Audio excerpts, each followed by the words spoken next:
लयास गेली युगा युगाची हेन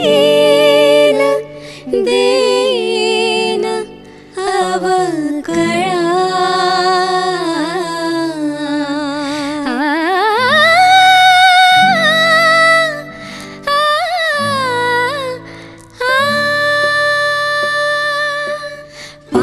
पहा मंजुळा हा माझ्या भीमरायाचा मळा पहा पहा मंजुळा हा माझ्या भीमरायाचा मळा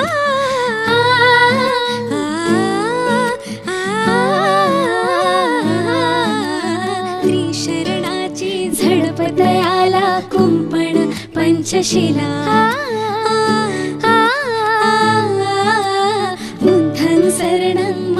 एक हा जाण्यासाठी भला मिटते भ्रांती मिळते शांती मिटते भ्रांती मिळते शांती खुलते जीवन कळा पहा मंजुळा हा माझ्या भीमरायाचा मळा पहा पहा मंजुळा हा माझ्या भीमरायाचा मळा पहा पहा मंजुळा हा माझ्या भीमरायाचा मळा.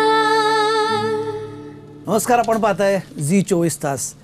जलसा अनप्लग्ड या विशेष कार्यक्रमात आपल्या सगळ्यांचं स्वागत आहे. डॉक्टर बाबासाहेब आंबेडकरांच्या जयंतीनिमित्त हा विशेष कार्यक्रम आम्ही घेऊन आलो.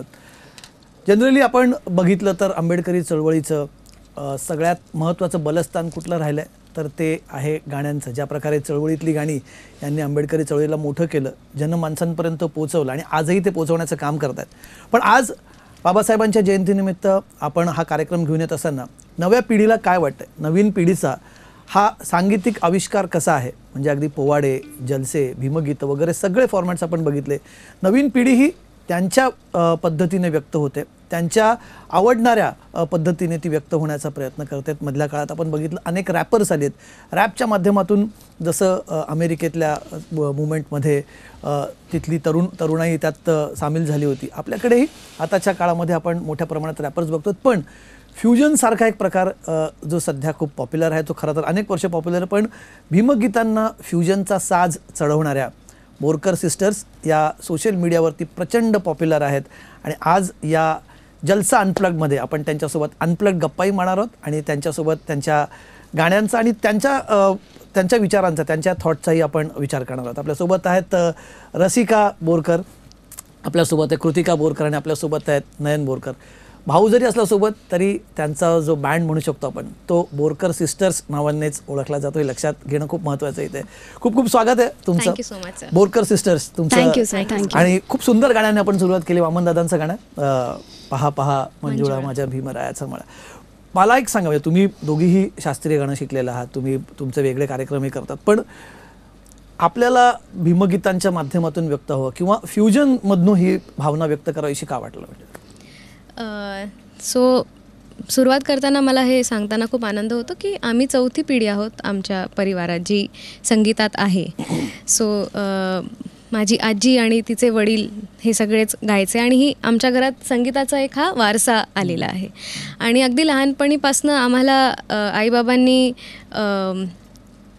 खूप चांगली भीमबुद्ध गीतं, खूप चांगलं साहित्य नेहमी आम्हाला ऐकवत राहिलेत आणि आम्हाला त्याबद्दल सांगत राहिलेत. तर आमचं प्रोफेशनल जे काही आम्ही आता सध्या करतो आहे किंवा ॲज अ करिअर जे परस्यू करतो आहोत, त्याच्यासाठी आम्हाला we always had this thought की आम्हाला काहीतरी वेगळं करायचं आहे. आणि एक म्हणजे when you come from a खूप एका तुम्ही अशा परिवारातून येता जिकडे आंबेडकरिझम किंवा बुद्धांचे विचार किंवा महापुरुषांचे विचार खूप स्पिरिटेडली घेतल्या जातात. घरात आहे चळवळीचं वातावरण किंवा घरात हे तुम्ही म्हणतात की घरातनं थॉट मिळाला घरात? मला असं वाटतं चळवळ प्रत्येकाच्या घरात असते आणि दॅट इज समथिंग की गरज नाही आहे की चळवळ जी आपण व्हिज्युअली बघतो ती तशीच असेल.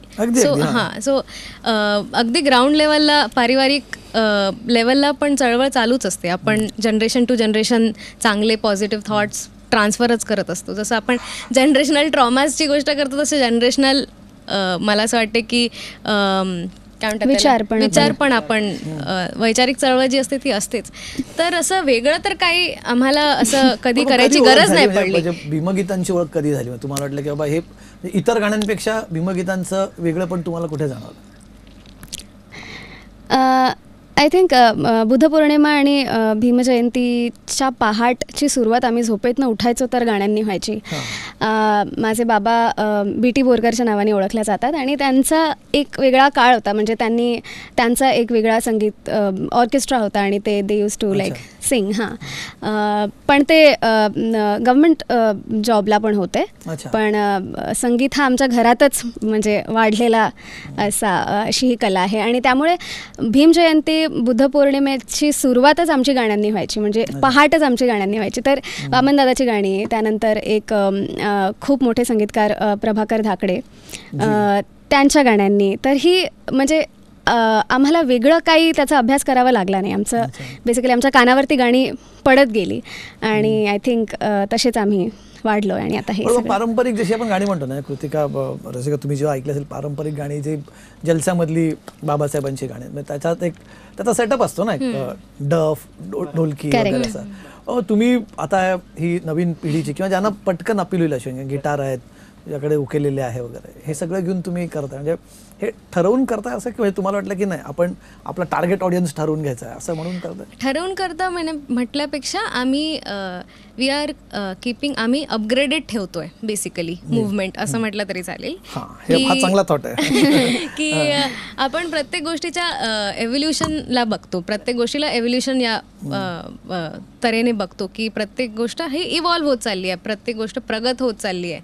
तर आम्हाला असं वाटतं की चळवळ असो किंवा त्यातलं म्युझिक असो हे पण अपग्रेडेड असलं पाहिजे. त्या गोष्टींचं एक रूट जे आपण पकडून चालतोय, प्लस जे नवीन जनरेशन आता आहे, यंगर जनरेशन आहे, त्यांना त्यांची आवड पण लक्षात घेणं खूप इम्पॉर्टंट आहे. आणि जसं वी कॅन अंडरस्टँड अभिपी की म्हणजे गिटार्स किंवा ह्या गोष्टींचं एक अट्रॅक्शन नवीन आहे यंगर जनरेशनसाठी, मुलांसाठी वगैरे. दे आर मोर इंटू म्हणजे असं वेस्टर्न म्युझिक काइंड ऑफ. तर तो एक ब्लेंड जो आहे तो आम्ही ट्राय करायचा दरवेळेस प्रयत्न करतो की कसं आपण चळवळ सुरू ठेवू शकतो विथ म्युझिक म्हणजे, बट त्याचा एक थोडासा रंग पण दिसला पाहिजे आणि थोडं एक वेस्टर्न जे ग्रास्प होईल लोकांना लवकर. सो त्या गोष्टींचं एक महत्त्वाचं एक हे मुद्दा घेऊन आम्ही काही एक्सपेरिमेंट करायचा प्रयत्न करतोय आणि चांगला रिस्पॉन्स भेटतोय त्याच्यावर. मी तुमचं प्रोफाईल बघत असाल, तुम्ही मूळच्या अकोल्याच्या बरोबर ना? अकोल्यात तुमचं लहानपण गेलं, मुंबईत तुम्ही कधी आलात आणि मग आत्ताच मुंबईत येणं झालं की मुंबईत येणं जाणं होतं?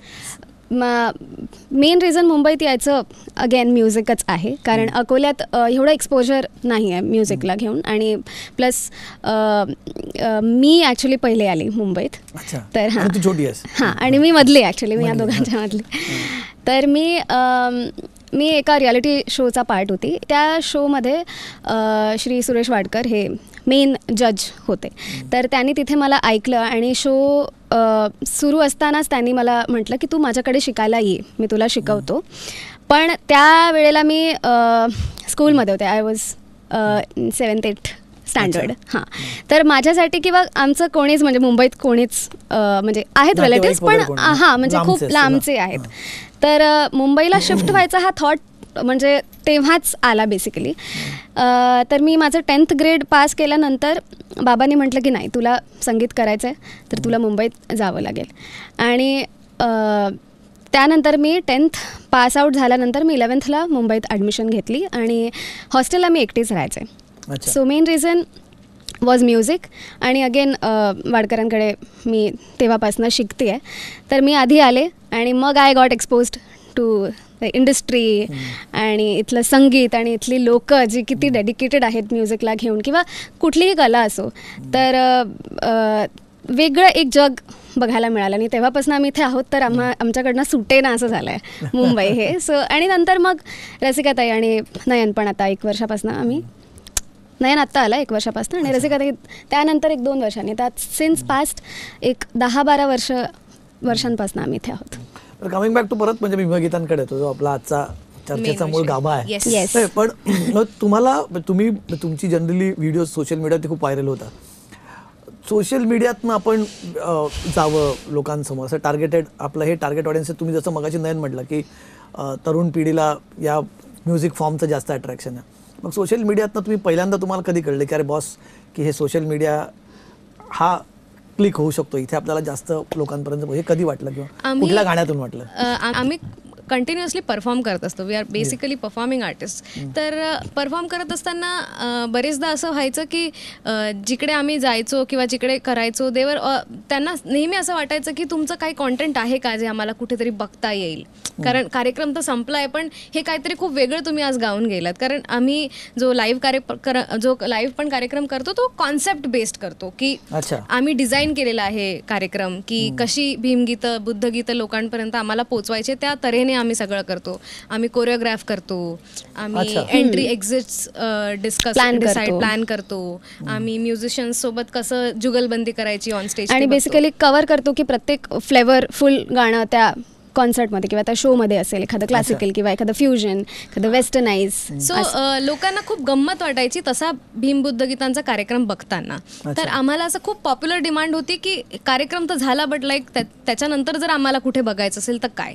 मग आम्हाला असं झालं की मास ऑडियन्सपर्यंत सोशल मीडिया खूप मोठं वेपन आहे आपल्याकडे, खूप मोठं हत्यार आहे की तुम्ही तुमची कला लोकांपर्यंत पोहोचवण्यासाठी. तर आम्ही सोशल मीडिया, इंस्टाग्राम, फेसबुक, ट्विटरवरती आम्ही पोस्ट करायला लागलो आमची व्हिडिओज. आणि आमचा पहिलाच व्हिडिओ ऑलमोस्ट 10 मिलियनच्या वरती व्ह्यूअरशिप त्याला गेली होती over all the medias, all social medias.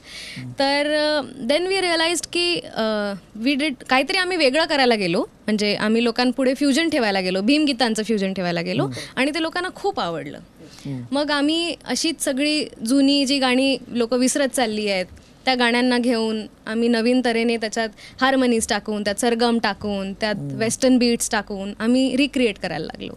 आणि पण मग तुम्हाला असं कधी वाटलं नाही किंवा कोणी तुम्हाला, जनरली तुम्ही संगीताच्या फील्डमधले आहात, गाण्यांशी कुठेही छेडछाड केली जुन्या गाण्यांची तर लोक लगेच बोलतात की अरे, असं कधी झालं? नाही, हा एक मेन मुद्दा आम्ही ह्याला म्हणजे नेहमी आम्ही ह्याला एक कन्सिडर करायचो की त्याला म्हणजे छळत असताना त्याचा मूळ जो आहे त्याला बिलकुलच हात लागता कामा नाही. हे आम्ही वी ऑलवेज मेड शुअर की त्याची प्युरिटी आम्ही कधीच गमावली नाही. म्हणजे साहित्य असो किंवा ती चाल असो, त्या चालेला कधीच आम्ही छळला नाही. पण आम्ही त्याच्यात ॲडिशनल एखादा आलाप तर करूच शकतो किंवा एखादी सरगम ॲड करू शकतो, ज्याने त्याला हार्म नाही होणार पण एनहॅन्स करेल त्याची ब्युटी. फोकचा एक इसेन्स राहणार, प्लस त्याच्यासोबत आम्ही काहीतरी नवीन ट्राय करून थोडंसं त्याला फ्लेवर सारखं ऍड करायचा प्रयत्न करतो. तू मग सांगत होती रसिका की कुठलं पहिलं गाणं तुम्हाला तुम्हाला असं क्लिक झालं? हां, आणि म्हणजे हे मला खूप छान वाटतंय की आपण हा भीम जयंती निमित्त कार्यक्रम करतोय आणि ते आमचं पहिलं गाणं आम्ही भीम जयंतीलाच टाकलं होतं. आपण गाऊन नक्की नक्कीच.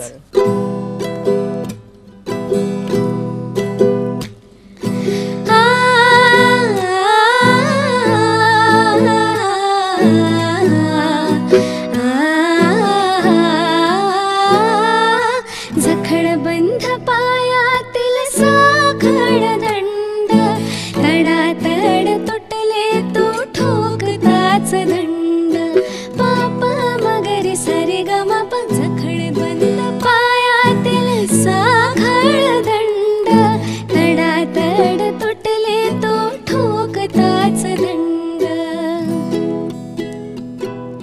झाले गुलाम मोकळे,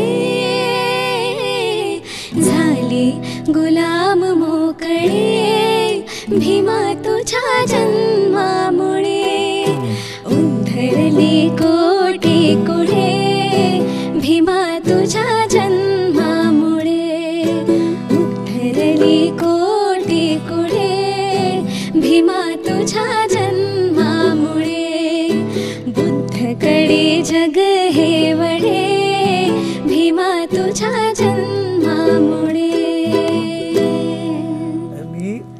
हे गाणं इतक्यांदा ऐकलं याच्यापूर्वी, आज ऐकताना पुन्हा एकदा नव्याने ऐकतोय गाणं असा फील झाला. म्हणजे तुम्ही त्या ज्या फॉर्ममध्ये तुम्ही याला प्रेझेंट करताय ना, म्हणजे मला पहिल्यांदाच ऐकलं असा त्या गाण्याचा फील आला. म्हणजे इतक्या लोकांनी खरं तर ऐकलं असेल आणि जी प्रेक्षक आजही ऐकत असेल त्यांना एक नवीन या गाण्याचा एक फील मिळतो. पण मग तुम्ही हा फॉर्मॅट जेव्हा केला, तुम्हाला इथून जाणवलं की आपण मग याच फॉर्ममध्ये गाणी करूया, किंवा मग जुन्या गाण्यांना थोडंसं एक प्रकारे त्याचं नवीन आपण फ्युजन फॉर्ममध्ये आणूया, असं तुम्ही गाणी निवडली, कसं ती प्रोसेस कशी होती साधारणपणे? सो हे पहिलं गाणं आमचं खूप व्हायरल गेलं आणि नंतर मग आम्ही ही गोष्ट माझ्या बाबांसोबत डिस्कस केली, माझ्या आईसोबत डिस्कस केली की आम्ही हे काहीतरी नवीन करायला चाललो आहे, तर हे लाईक कसं केलं पाहिजे हे.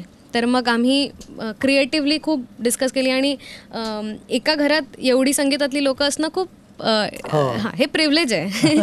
तर तुम्हाला गोष्टी डिस्कस करताना मी मोठी आहे, तो माझ्यापेक्षा 9 वर्ष लहान आहे. सो आमच्यामध्ये पण जेव्हा मी बाबासाहेबांना बघते तो वेगळा थॉट आहे, जेव्हा तो बाबासाहेबांना बघतो तो वेगळा थॉट आहे, मी जसं चळवळीला बघते तो वेगळा थॉट आहे, तो बघतो ती वेगळी थॉट आहे. तर आमच्यात पण खूप गोष्टी आहेत ज्या आयडियाजचं एक्सचेंज होत असतं. तुम्ही हा पण विचार करता म्हणजे करताना की गाण्याच्या व्यतिरिक्त बघता, तू आता म्हणलीस म्हणून मला कसं की तुम्ही कसं बघता बाबासाहेबांकडे? म्हणजे तुम्ही चला एका फील्ड, तुमचं वेगळंच फील्ड आहे, जनरली एका सोशल फील्डमध्ये वागताना तुम्ही बाबासाहेबांना वेगळ्या एका पर्स्पेक्टिव्हने बघता.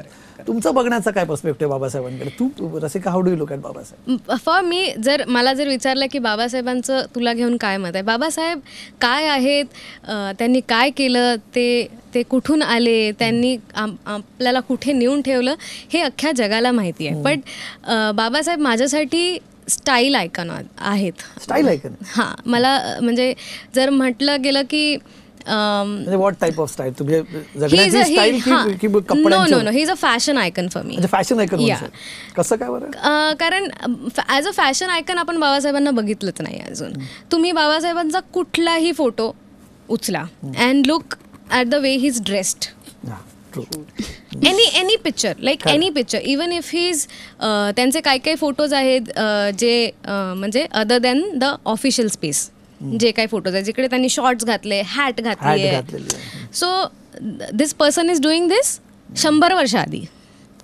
सो मला असं वाटतं की जसे ट्रेंड्स येतात जातात, तसं बाबासाहेब इज अ पर्सनॅलिटी की जे ज्यांना तुम्ही कुठल्या पण ट्रेंडमध्ये बसवू शकता. डॅपर एकदम. सो म्हणजे त्यांनी ही वॉज दॅट प्रोग्रेसिव्ह, एवढे त्यांचे विचार इतके प्रोग्रेसिव्ह होते की माझ्यासाठी दुसरं फॅशन आयकनच नाही आहे. माझ्यासाठी Babasaheb is a fashion icon. म्हणजे त्यांचं कॉन्ट्रीब्युशन, त्यांचं सगळं योगदान एकीकडे आणि त्यांना बघताना मला जे वाटतं ते एकीकडे. तुम्ही चवदार तळ्याचं पण जे फोटोज बघितले असतील, त्या चवदार तळ्याच्या सत्याग्रहाचं, तिकडे खूप पॉप्युलर फोटोज आहेत ते की बाबासाहेब असं उंजळीने पाणी पित आहेत. तर बाबासाहेबांनी धोती घातली आहे आणि त्याच्यावरती कोट घातला आहे. That is a Indo western fashion, right? Dhoti suppose fusion, धोतर तर कुर्त्याबरोबर किंवा असं त्याच्यासोबत पेअर करायला पाहिजे ना. बाबासाहेबांनी शॉर्ट कोट घातलेला आहे त्याच्यावरती. सो हा पण विचार करण्याचा हा पण एक आहे. तर बाबासाहेब माझ्यासाठी फॅशन आयकॉन आहेत. तू कसं बघतो बाबासाहेब? आय थिंक आम्ही जेनझी ह्याच्यात येतो, तर I think he will tell you better की आम्ही स्पेसिफिकली म्हणजे ॲज शी सेड, जेनझी किंवा यंगर जनरेशनसाठी बाबासाहेब हे काय आहेत हा एक मोठा वेगळा मुद्दा आहे. आणि मी असा विचार करतो जेव्हा मी त्यांना बघतो, आय थिंक अबाउट की ते जेव्हा माझ्या एजचे असतील त्यांची थॉट प्रोसेस कशी राहिली असणार. इतका सेन्सिटिव्ह एन्व्हायरमेंटमध्ये ते ग्रो झालेले आहेत, त्यांनी इतक्या गोष्टी केलेल्या आहेत त्या एजमध्ये. म्हणजे आय ट्राय टू थिंक की मी त्यांना त्या वेमध्ये विचार केला पाहिजे त्यांच्याबद्दल की जेव्हा ते माझ्या एजचे असतील, सो त्यांची थॉट प्रोसेस कशी जात असणार, काय वाटतं कशी असेल? म्हणजे आय कॅनॉट सी एनिथिंग, म्हणजे त्यांची इन्स्पायरिंग पर्सनॅलिटी एक डिफरंट आहेच.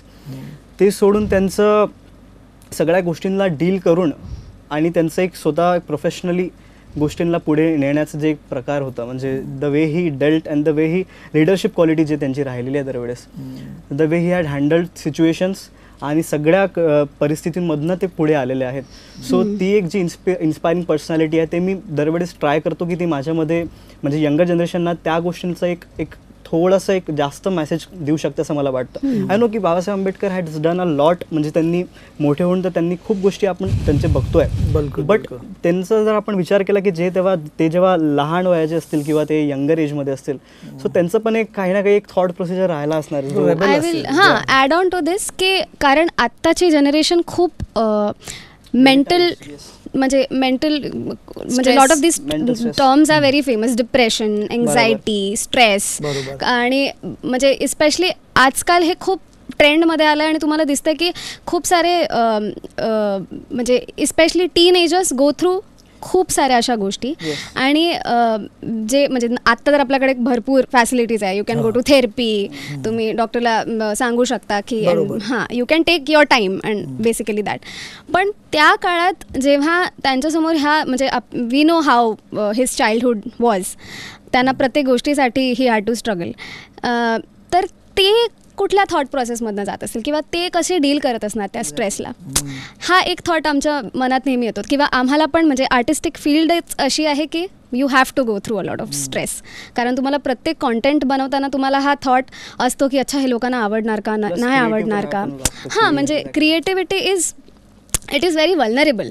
म्हणजे आज आम्ही एखादं कॉन्टेंट टाकतो तर लोकांना खूप आवडेल, पुढे नेक्स्ट कॉन्टेंट जर कोणाला पण असं वाटलं की नाही मजा नाही आली वगैरे, दॅट बिकम्स अ स्ट्रेस की आता मग आम्हाला नेक्स्ट कॉन्टेंट आम्ही काय अपलोड करायला पाहिजे किंवा कसं पण. म्हणजे इट्स लाईक आहे स्ट्रेसफुल सिच्युएशन. तुम्हाला माहिती आहे बाबासाहेब तुम्ही म्हणतात की थेरपी वगैरे, जसं म्हणतात की म्युझिक इज अ थेरपी, ते बाबासाहेब एक कलाकार म्हणून काय खूप कमी जणांना कदाचित माहिती आहे. तुम्हाला माहिती असेल खूप म्हणजे कलेची बाजू तुम्हाला माहिती. आपण जसं म्हणतो की बाबासाहेब असा एकही विषय नाही ज्याला बाबासाहेबांनी हात नाही लावला. तुम्ही आताची ट्रेंडिंग असो जुनी असो कुठलाही विषय घ्या, कुठली पण फील्ड घ्या, बाबासाहेबांनी काय ना काय त्या फील्डमध्ये तर केलंच आहे. आणि तसंच कलाही आहे. बाबासाहेब उत्तम व्हायोलिन प्लेअर होते आणि तबला सुद्धा ते वाजवायचे. आणि असं राहतं ना की आपण जसं मी म्हटलं की माझ्यासाठी फॅशन आहे का नाही, तर आपण एखाद्या व्यक्तीला आयडियलिस्टिक वेनी जेव्हा बघत असतो तेव्हा आपल्याला असं वाटतं की अच्छा हां बाबासाहेबांना आवडायचं ना तर मी पण व्हायोलिन शिकेन. किंवा बाबासाहेबांना तर आमचं एक ओरिजिनल आम्ही लास्ट इयर केलं होतं, एक गाणं केलं होतं आणि भीमराया नावाचं. तर आम्हाला अगेन जसं आपण बोललो फ्युजन बद्दल, आम्हाला त्याला असं अँथम सारखं करायचं होतं की it has to be very powerful आणि असं. आणि आम्ही व्हिडिओ पण प्लॅन केला की आम्ही ब्लेझर्स घालू आणि we look very dashing in the video आणि असं सगळं व्हेरी कूल असं. आणि आम्ही एक भीमस्तुती आणि भीमस्मरण आहेत, ह्या वंदन आहेत बेसिकली, एक पालीत आहे आणि मराठीत आहे. तर आम्ही ते घेऊन त्याच्यात काही बाबासाहेबांची ब्रीद वाक्य टाकून आम्ही एक अँथम तयार केलं. येस नक्की ऐकवते मी तुम्हाला. आणि आम्ही मेक शुअर केलं की त्याची सुरुवात आम्ही व्हायोलिन पासून केली, कारण बाबासाहेबांना आम्हाला हे तर माहिती होतं की गाणं जेव्हा कंपोज केलं आम्हाला हे माहिती होतं की आपल्याला हे रॉक व्हर्जन बनवायचं आहे, पण हे पण आम्ही ठरवलं होतं की त्याची सुरुवात व्हायोलिन पासून झाली पाहिजे.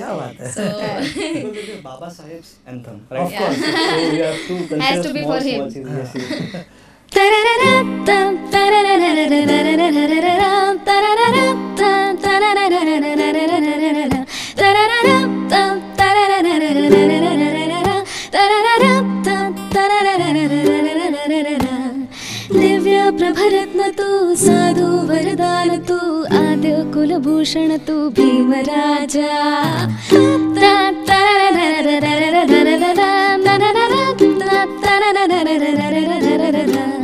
सकल विद्यापती ज्ञान सत्संगती, शास्त्र शासनमती बुद्धी ते जाता.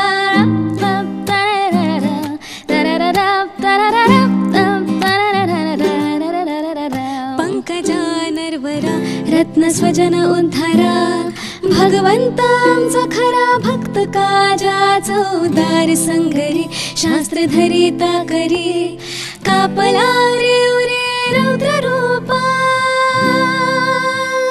मुक्ती पथ कोणता जीर्ण स्मृती जाळिता, उजाळीला अगतिका मार्ग साजा.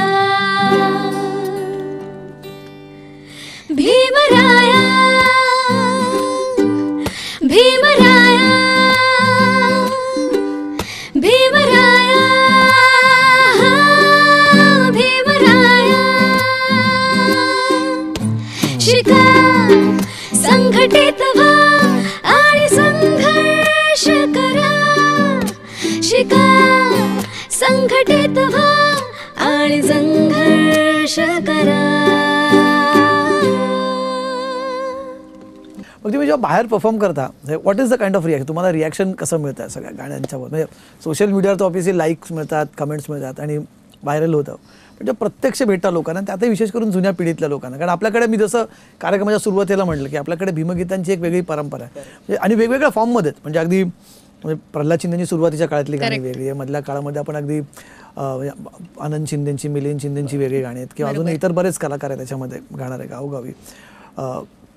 मधल्या काळात थोडी फिल्मी गाणी पण त्याच्यामध्ये आली. आता नवीन पिढी रॉक करते, पॉप करते, तुमच्यासारखं फ्युजन करतायत, रॅप करतात. पण तुम्हाला जे ओल्डर जनरेशन, जुन्या पिढीतली जेव्हा गायक भेटतात, कलाकार भेटतात, जलस्यातले कलाकार भेटतात, ते कसं रिॲक्ट करतात तुमच्या या नवीन फ्युजनच्या व्हर्जनला? मला असं वाटतं की अगेन हे खूप प्रिव्हिलेज आहे की ते खूप ॲक्सेप्टन्स आहे या गोष्टीला. Yeah. म्हणजे कसं असतं ना की तुम्ही काहीतरी गोष्ट अपग्रेड करायला गेलं तर तुमच्या आधीच्या जनरेशनने तो विश्वास तुमच्यावर दाखवला पाहिजे की हां आता इथून पुढे हे तुम्ही घेऊन चला.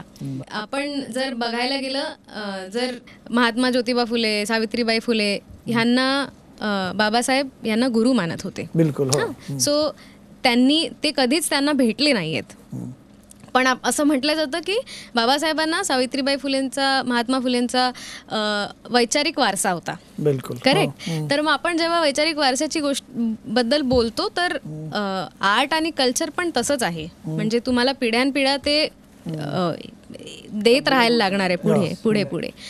तर जसा तो वारसा आपण चालवतो तसं आम्हाला सरप्रायझिंगली खूपच ॲक्सेप्टन्सनी लोकांनी घेतलाय. म्हणजे जेवढे सिनियर आहेत, म्हणजे मी म्हणेन की आमच्या फील्डमधली जी सिनियर लोक आहेत, जी चळवळीत आहेत, ज्यांनी खूप क्रांती घडवली, ज्यांनी खूप म्हणजे रस्त्यावर येऊन त्यांनी काय म्हणतात त्याला चळवळ चालवली आहे, तर त्या सगळ्या लोकांचा आमच्याकडे बघण्याचा दृष्टिकोन बिलकुलच असा नाही आहे की हे लोक काय करत आहेत, म्हणजे संगीत तर आम्ही केलंय वगैरे, असं कधीच आम्हाला कोणी बोललं नाही. तो एवढा चांगला ॲक्सेप्टन्स आहे की ते आम्हाला खूप बळ देतं हे सगळं करायला. याच्या पॉइंटला मी ऍड करेल, जशी ती बोलली की म्हणजे यांनी खूप सपोर्ट केलेला आहे, ॲज इन की त्यांनी हा विचार पण नव्हता केला की या सॉंग्सचा या वे मध्ये एक गोष्ट येऊ शकते. हा एक्झॅक्टली, त्यांच्यासाठी ती गोष्ट एक नवीन वे मध्ये त्यांनी बघितली. आणि सगळ्यात मोठी फॅसिनेटिंग हीच गोष्ट होती की त्यांनी याचा विचार नव्हता केला की या सॉंग्सचा विचार म्हणजे या गाण्याचं प्रॉपरली असं एक व्हर्जन होऊ शकतं जे करंट म्युझिकला थोडंसं रिलेट करेल किंवा वेस्टर्न म्युझिकला हे करेल. सो त्यांनी ती अडॅप्टेबिलिटी जी वर्षांपासून आली की या सॉंग्सचं एक प्रॉपर कन्स्ट्रक्शन जर आपण स्ट्रक्चर बघितलं तर हे असं आहे. But at the same time त्यांनी हा न विचार केल्यामुळे ती गोष्ट जेव्हा त्यांना ऐकायला भेटली, so it was something new for them also की अच्छा करेक्ट या गाण्याचं हे असं होऊ शकतं. तर मी खरं तर हा प्रश्न उलटा विचारला होता मला आता बोलताना रिअलाइज होतं की ठीक आहे, तुम्ही ओल्ड जनरेशन ती तर नेहमी कधी कधी सपोर्टिव्ह असते नवीन प्रयोगासाठी. तुमचा जो टार्गेट ऑडियन्स आहे की तरुण पिढी आहे, सोशल मीडियावरती आहे, म्हणजे माझं एक मत आहे, correct me if I am wrong, की फार म्हणजे आंबेडकराईट मुवमेंटमध्ये येणारी जी दुसरी तिसरी पिढी असेल किंवा त्याची शहरीकरणामुळे इकडे आलेल्यामुळे ते फार जास्ती स्वतःच्या आयडेंटिटीबद्दल थोडेसे ऑकवर्ड असं कधी कधी दिसून येतात. म्हणजे ते फार आंबेडकराईट असल्याबद्दल किंवा ते फार ओपनली सोशल मीडियावरती बोलताना दिसत. एक वर्ग जो एकदम अगदी डंके की चोट पे ओपन होता है, ते wear the identity on the sleeves, पण एक थोडासा ऑकवर्ड असणारा आहे. तो तुमच्या गाण्यांना कसा रिॲक्ट करतो? तुम्हाला असं वाटलं नाही की आपण गाण्यातनं व्यक्त होतो की आपल्याला कोणी विचारेल आपल्या आयडेंटिटीबद्दल, असं कधी तुम्हाला त्याच्याबद्दल कधी कसला ऑकवर्डनेस किंवा कधी आला नाही? कधीच नाही आला. म्हणजे आम्ही विचारच नाही केला की काहीतरी वेगळं करायला जातोय. अच्छा. इन द सेन्स म्हणजे काय होतं की आपण जेव्हा एखाद्या प्रवाहात असतो तर हा थॉट खूपदा येतो की आपण जे आहोत त्याच्याबद्दल आपण व्होकल असलं पाहिजे की नाही, आपली आयडेंटिटीबद्दल आपण व्होकल असलो पाहिजे की नाही. मग खूप लोकांना अशी शंका येतं की जर आपण त्या गोष्टीला घेऊन व्होकल असलो तर मग आपल्याला काही फरक पडेल का त्याच्याने, किंवा लोकांचा बघण्याचा दृष्टिकोन काय होतं ना. म्हणजे मी बघतो, मी मागेच्या तर लिहिलं होतं खरं तर, सिनेमा इंडस्ट्रीमध्ये किंवा बेसिकली ग्लॅमर इंडस्ट्रीमध्ये असणारी मंडळी ना थोडीशी आपली आयडेंटिटी समोर आणण्यापासून थोडंसं वाचतात म्हणा किंवा फार त्याच्यात ओपनली रिॲक्ट होत नाही. म्हणून मी विचारलं तुम्हाला असं वाटलं नाही? आम्हाला कधी वेगळंच नाही वाटलं. आम्ही खूप ग्रेसफुली कॅरी करतो जे तर आम्हाला माहिती आहे की आम्ही काय करतोय आणि आमच्या म्हणजे जी पे बॅक टू द सोसायटी वाला जो एक कॉन्सेप्ट असतो ना की Right. तुम्ही तुमच्या समाजाला काय देणं लागतो. देणं लागतं. ट्रुली. जी. आणि आय थिंक बिकॉज ऑफ हिम आम्ही आता इथे आहोत आणि आम्हाला जे करायचं ते आम्ही करतो, तर why would we ever forget. Exactly. No one should आणि का? hesitate. Yes, हां. exactly. कोणीच नाही. कोणीच नाही. Identity त्यांच्यामध्ये. So, म्हणजे जेव्हा केव्हा हे भरपूर लोक, तुम्ही जसा प्रश्न केला, भरपूर लोक विचारतात की खूप लोक आहेत जी थोडी नसतात ओपन अप होत लाईक आयडेंटिटीला घेऊन, तर तुम्ही काय करता वगैरे. तर माझ्याकडे याच्यासाठी वेगळं काही उत्तर नाही, कारण आम्हाला माहिती नाही like how do they do it, कारण आम्ही ते कधी केलं केलंच नाही. नाहीये. सो आमच्यासाठी खूप naturally येतं तुमच्या. म्हणजे घरात नॅचरली तुमच्या आहे, येतं. This is what we do, in this general is it is what what we we this is have. How we are basically. तर सो छान होतं त्यात का तुम्ही एक कलेच्या फॉर्मॅटमध्ये तुम्ही करता आणि ते अगदी उत्तम प्रकारे तुम्ही करतात. कमिंग बॅक टू तुमच्या रचनांबद्दल येतो. मग ओरिजिनल तुम्ही करत होतात ही गाणी, तुम्हाला जुनी गाणी पण तुम्ही करत होतात. तुम्ही मी आता सुरुवातीला आपण जे वामन दादांची वगैरे गाणी केली, कुठली अशी तुम्हाला वाटलं की ही जुनी गाणी ह्याला आपण थोडंसं रिहॅश करायला हवं, अशी कुठली गाणी सगळ्यात जास्त तुम्हाला काय म्हणतात त्याला अपिलिंग, किंवा असं सगळ्यात जास्ती की ह्यांची गाणी सगळ्यात जास्त आपण नव्या फॉर्ममध्ये आणली पाहिजे, असं कोणाची गाणी वाटतात? असे खूप लोक आहेत ऍक्च्युली सर. तरी बघायला मला घेतलं दोन तर की मला वामनदादा तर वामनदादांचा- आहेतच, डेफिनेटली वामनदादा आहेत. काही खूप चांगले लेखक आहेत ज्यांची गाणी थोडीशी, म्हणजे गाणी म्हटल्यापेक्षा त्यांचं लेखन खूप पॉप्युलर आहे, पण खूप वेगवेगळ्या जॉनरमधनं ते वरती आले आहेत. नामदेव ढसाळ आहेत. बिलकुल. त्याच्यानंतर आजकाल लोकांना म्हणतात तुम्हाला माहिती, म्हणजे हु इज नामदेव ढसाळ असं म्हटलं जातं, तुम्हाला माहिती हु इज नामदेव ढसाळ? सार्कॅस्टिकली विचारतोय, पण तुम्हाला माहिती आहे? Of course. सो मी तेच सांगते की आमच्यावरती जे संस्कार जे झाले आहेत ते म्हणजे बाबांनी, आईनी माझ्या त्यांनी खूप काळजी घेतली या गोष्टीची की तुम्हाला माहिती असावं की आपण कुठून येतो, किंवा आपला काय बेस आहे, किंवा म्हणजे आपल्या आयडियोलॉजिकल बिलॉंगिंग काय आहे. पण तुम्हाला खरं मी सांगू, म्हणजे तुम्ही कलाकार हाडाचे का आहात हे मला का जाणवत आहे. तर चॉईस तुमचं पहिलं बघितलं वामनदादा कर्डक, फॉर्च्युनेटली मी पण नाशिकचा आहे, त्यामुळे एक वेगळं एक वामनदादांच्या परिवाराशी किंवा त्यांच्याशी एक वेगळं अटॅचमेंट असेल. पण वामनदादांच्या गाण्यांमध्ये दोन्ही गोष्टी आहेत. गाण्यामध्ये आपण जे म्हणतो चळवळीतली गाणी असल्यामुळे फायर आहे का, तर व्हॉल्कॅनोस आहे आणि मेलेडी आहे. त्यांच्या गाण्यांमध्ये जी मेलेडी आहे तुम्हाला ती खूप सिम्प्लिसिटी आहे, म्हणजे खूप अगदी साधेपण आहे. चळवळीतल्या कार्यकर्त्याला तेवढंच ते गाणं अपील होतं, आणि तुम्ही चळवळीतले नसाल तरी सुद्धा ऐकायला. मी त्यांचं चांदण्याची छाया ही गाणी आजही, म्हणजे प्रत्येक तुम्ही किती फॉर्म मध्ये ते प्रेझेंट करतात, तितकंच कानालाही सुदिंग वाटतं आणि तितकंच ते चळवळीतलंही गाणं वाटतं. अशी कुठली अजून तुम्हाला वामनदादांची गाणी आठवतात का? तुम्ही अजून कुठलं केलं, किंवा इतरही कुठली गाणी जुनी जी तुम्हाला वाटलं की?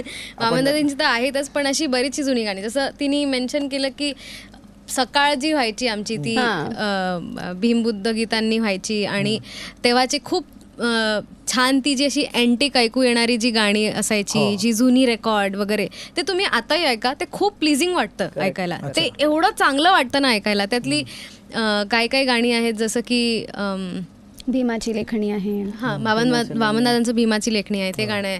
त्याच्यानंतर जसं आता पहा मंजुळा होतं, उद्धरली कोटी होतं, तसं एक गौतम बुद्धाचा संदेश सांगू चला रे, खूप छान गाणं आहे हे. आणि असं आमची सकाळ ते सगळं कानावर पडून व्हायची. तर आमच्यासाठी ही सगळी जुनी गाणी म्हणजे ते माझ्या आईबाबांनी अशी खजिन्यासारखी जपून आम्हाला ऐकवली आहेत की लिसन टू दिस, हे ऐका, हे सगळं आपलं पोएट्री खूप छान किती लिहिलेलं छान आहे, किती याची भाषा सुंदर आहे, किती सिम्पल आहे. हे गाणं ऍक्च्युली आमचं खूप आवडतं गाणं आहे, आणि हे पण बरंच व्हायरल पण खूप व्हायरल गेलं होतं हे पण गाणं. तर ते पण तुम्हाला मी प्लीज ऐकू. मला तुम्ही जेवढी जास्त गाणी ऐकवाल तेवढं. नमो तस्स भगवतो अरहतो सम्मा संबुद्धस्स.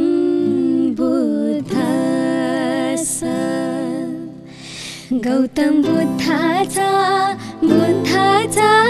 संदेश सांगू चला रे. गौतम बुद्धाचा संदेश सांगू चला रे. बुद्ध ज्ञानाचा देव चला रे. गौतम बुद्धाचा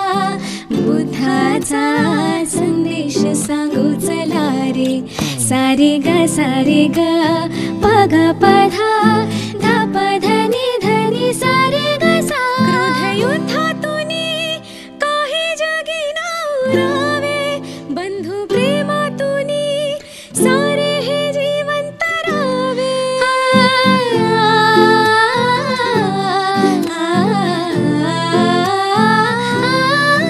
क्रोधयुद्धातूनी काही जगी नवरावे बंधू प्रेमातूनी सारे हे जीवन तरावे पंचशीलाच्या तत्वाची गाथा बोध शुद्धीच्या तत्वाची गाथा बौद्ध धम्माच्या संघाची गाथा दिव्य मार्गाने जाऊ चला रे गौतम बुद्धाचा संदेश सांगू चला रे गौतम बुद्धाचा संदेश सांगू चला रे गौतम बुद्धाचा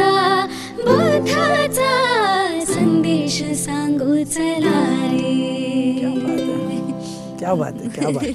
तर तुम्ही ही गाणी सगळी जी रचना तुम्ही याच्यातनं केल्या, तुम्ही अपार्ट फ्रॉम बाबासाहेब इतरही करता. तुम्ही म्हटलात की मुवमेंटचं घरातनं वातावरण किंवा तुम्हाला त्याचं बाळकडू दिलं गेलं खरं घरातनं, पण मग इतरही फक्त कारण जलसा हा असतो, भीमगीतांच्या पलीकडेही बरीच इथे गाणी असतात. बाबासाहेबांच्या व्यतिरिक्त तुम्ही इतर गाणी पण सामाजिक विषयांशी संबंधित किंवा मुवमेंटची किंवा इतर महापुरुषांची गाणी पण तुम्ही तसं करतो आम्ही. का महात्मा फुलेंची, सावित्रीबाई फुलेंची, कबीरांची, राजश्री शाहू महाराजांची, आम्ही बरेच लोकांचे काय, जसं मी बोलत होते की आमचा जो शो आम्ही डिझाईन केला आहे तर तो सर नक्की बघायला या. अरे नक्की तुम्ही आम्ही तुम्हाला तुमचा पुढचा मुंबई शो कधी मिळेल बघायला प्लीज. सो म्हणजे एक ते आहे की आम्हाला असं असतं की आम्ही रेडी आहोत आमचं कॉन्टेंट घेऊन, ठीक आहे, आणि we are like those lions and tigers in the bush, जे those who are ready to capture वाला जे असतात ना, की जे आता बस गो फॉर द किल वाले, तसं आम्ही आमचं काय म्हणतात त्याला, आमचा कॉन्सेप्ट, आमचा सेट घेऊन रेडी आहोत लोकांसाठी प्रेझेंट करताना. आणि ते सगळं डिझाईन करताना आम्ही खूप लोकांचे म्हणजे बाबासाहेबांवरती ज्या त्या कंटेम्पररी एरियामध्ये जी पण काही महापुरुष आणि महान स्त्रिया होत्या त्या सगळ्यांना आम्ही इक्वली इन्कल्केट केलं आहे आमच्या कलेत. आम्ही त्यांना ट्रिब्यूट करायला. महात्मा फुलेंवरती काय केलं? एक खूप सुंदर एक गीत आहे ते मी ऐकवते.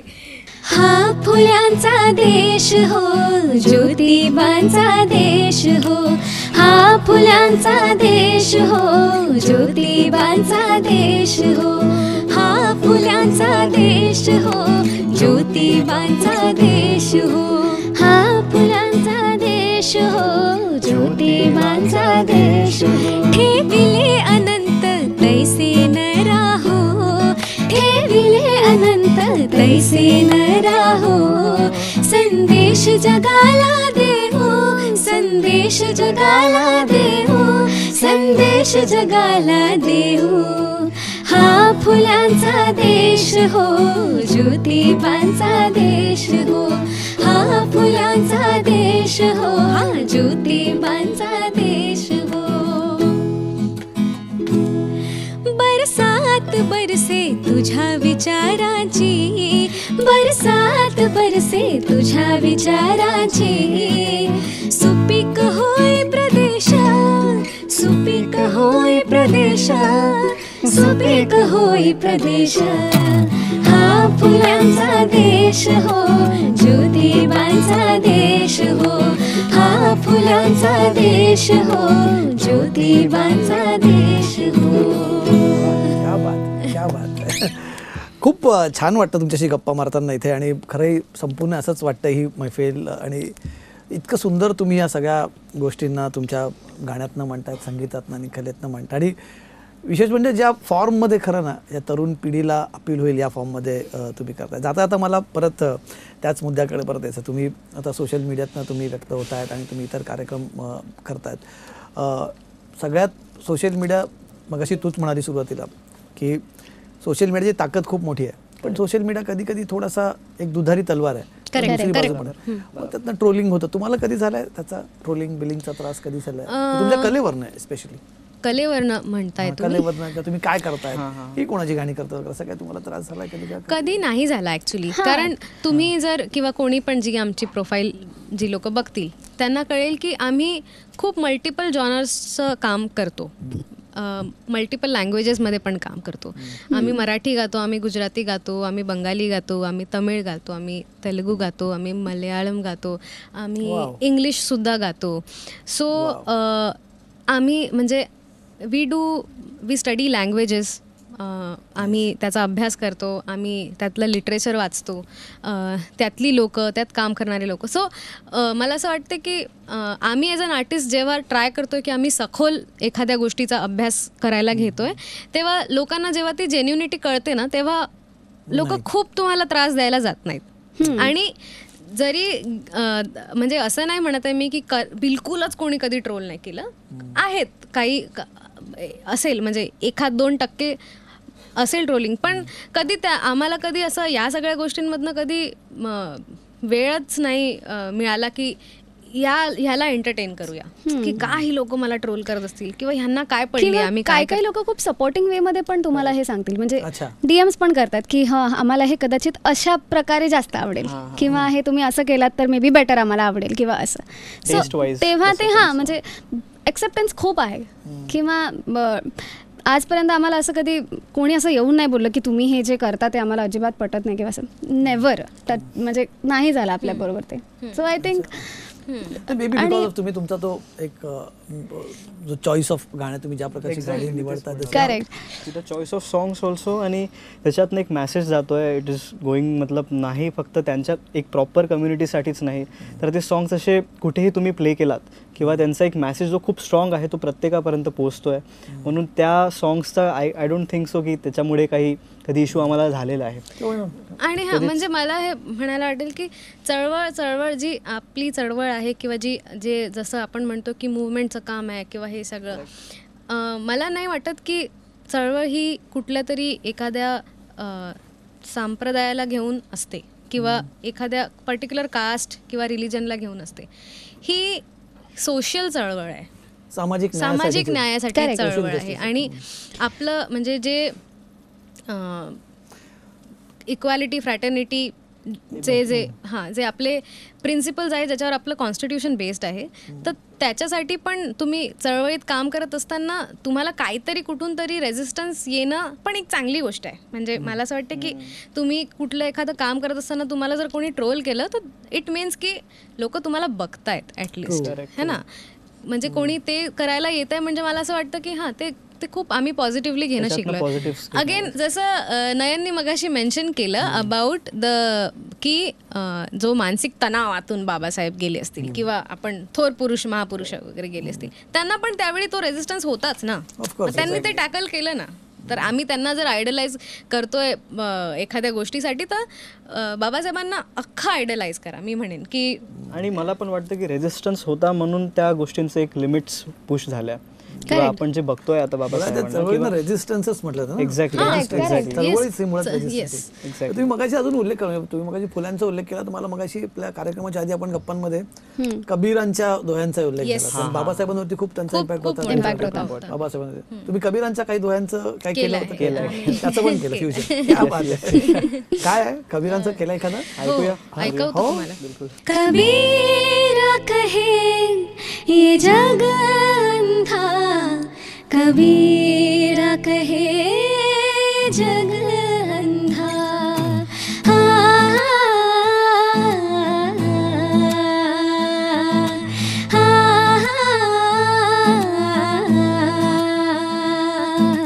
गगन घटा कहरानी साधो,